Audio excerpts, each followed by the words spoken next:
Assalamu alaikum warahmatullahi ta'ala barakatuh. Barkanku da zuwa cikin wannan tasha ta mu mai albarka daga nan sirrin Hausa TV.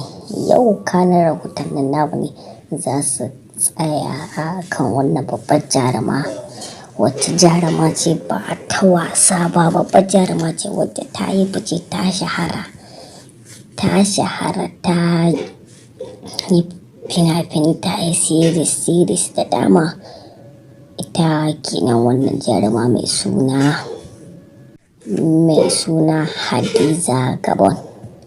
To ita Hadiza Gabon kowa ya san ba yarinya ba ce ƙarama, babbar mace ce wacce da tana da kamun kai amma yanzu ba ta da shi saboda me shedan ya kore mata kunnuwanta.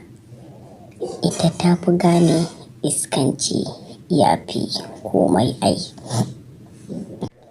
To ita wannan jaruma dai kowa ya san ba ƙaramar jaruma ba ce ba, inda ta saba fitowa a fina-finai da dama, series da dama. Ba ku misali kamar shirin gidan Badamasi. Shirin gidan Badamasi kowa ya san ba ƙaramin shiri ba ne ba. Babban shiri ne wanda kowa yana jin daɗinsa. Shiri ne ba na wasa ba. Shiri ne wanda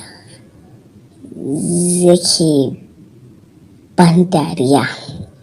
Shiri ne wanda yake burge kowa.